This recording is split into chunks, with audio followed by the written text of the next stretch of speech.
Hi friends, it's Miss Angela. I'm here today to show you how to sound out words and write them when you're just beginning to learn how to write words. So, one thing that I think is helpful for kids is instead of spelling words, sometimes I know it's just easier to spell out a word for a kid, and that just makes things go faster sometimes. But a really important skill is learning how to identify the sounds in a word. So if a student is writing something, for example, sometimes with some of my beginning writers and readers, I might start with a simple sentence with some sight words that we're working on. And those sight words, those sight words are not words that we sound out.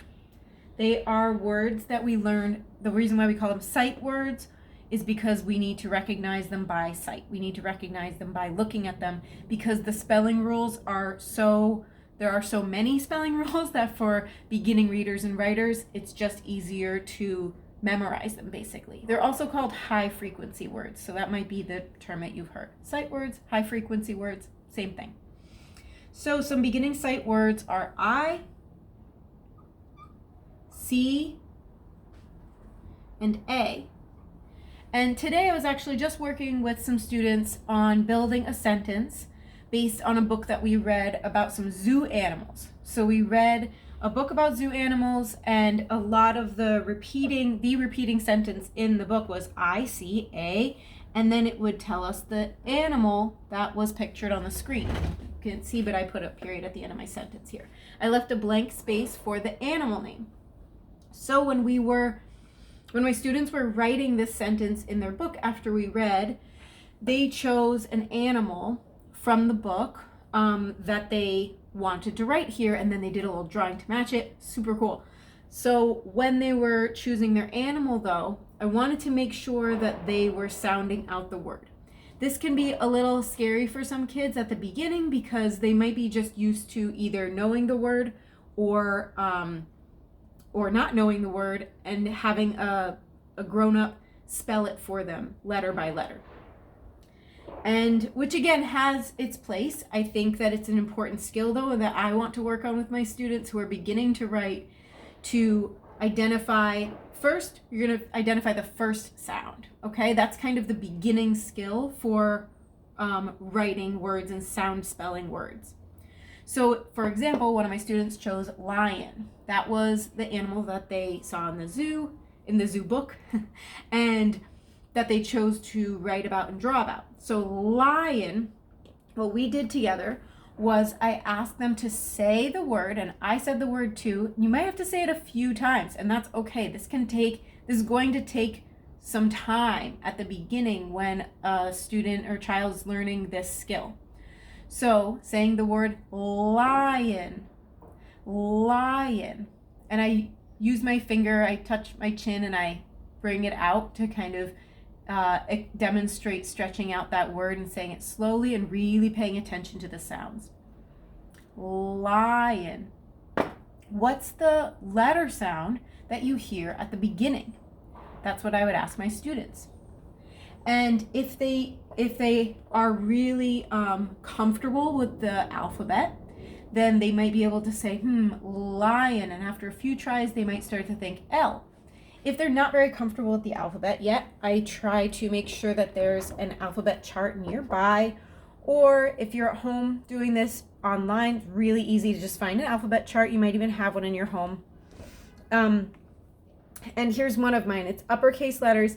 When kids are first starting to do this, I just stick with the uppercase letters just because usually they learn these first and it's more recognizable and we can move through the process a little quicker. So what I would do is ask them to look at these letters here and see if they already recognize, lion, let's say it again, which letter makes that sound? And they might already see it and point it out. Or another strategy to use is to go through all the letters of the alphabet. This can be time consuming. Again, this is a skill that when you're learning it at the beginning, it might take a little more time. So you might go through and you think, nope, That's not O, O. B, O, O, nope. K, O, O, nope. D, O, O. Anyway, go through. K, O, O, nope. O, ah, ooh, we found it. So you can do a sped up version of that too. You can start somewhere else in the alphabet, or you can go through the whole thing. Either way I think is helpful. And then especially when they're beginning, it's really important that we don't let our students get discouraged with this process, because I want them to learn it as a skill that they're going to keep using. So I don't want them to feel totally defeated the first time they do it. I might even show that to them the first time, thinking, ooh, does that make the sound ooh? And usually to prompt them like that, they'll say, yes, it does, because they have some recognition of the alphabet already. And if they don't, then this is a great time to teach that this is the letter L, and it makes a sound O. Great.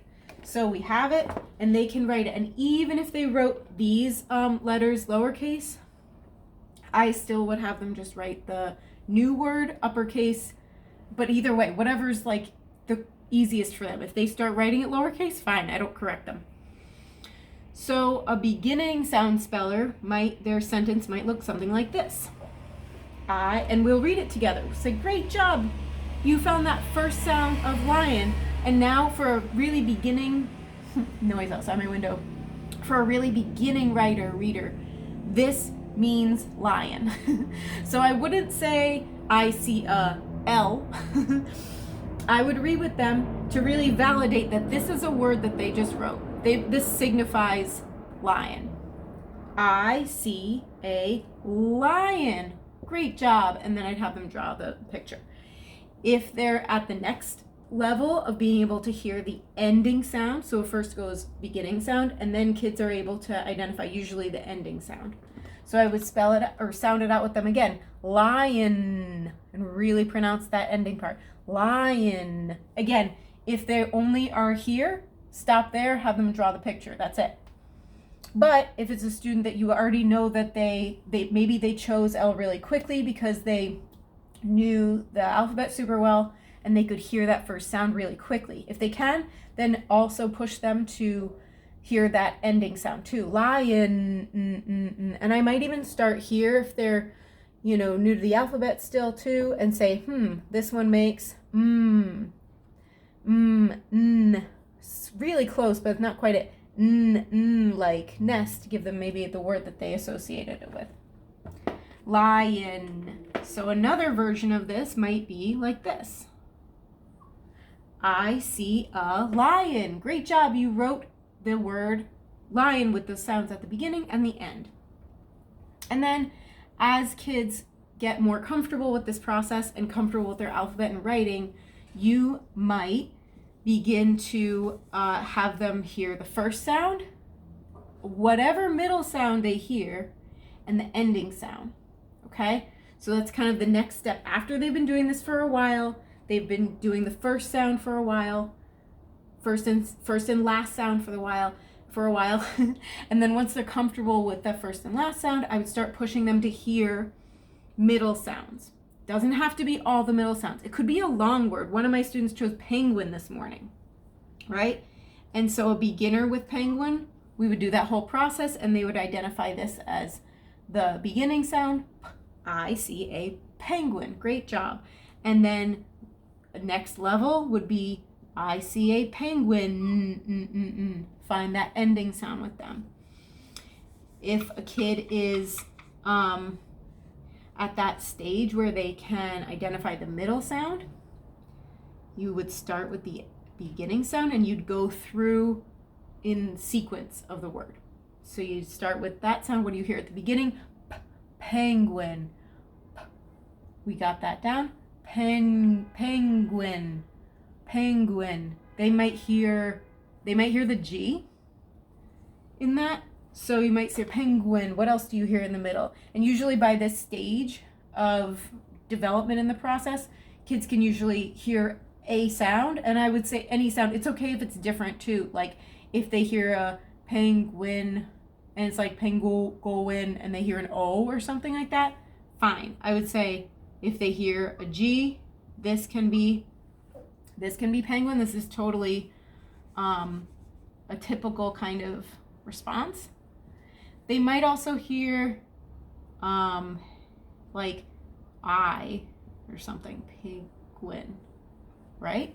Those are some of the sounds. This is awesome. And you could say, I see a penguin. Great job. You heard the beginning sound, some middle sounds, and the ending sound. It's okay if it's not spelled right. I know for us as adults, we get, really anxious for kids to spell words correctly. And it is important that they're spelling, as they're learning their sight words, that they're spelling them correctly. Awesome. But for new words like, whatever words they come up with that they want to write about that are high interest words for them, it's really super important to teach them these skills so they can sound it out so that they don't get stuck here. And if you're not available or teacher's not available to spell a word for them, they're building that independence so that they can use those skills that they've already learned with their alphabet and their sound, phonological awareness is what it's called. They can use those skills that they're developing to start to spell more independently, write more independently, and move through it and build their confidence. Okay, thanks. I hope that was helpful.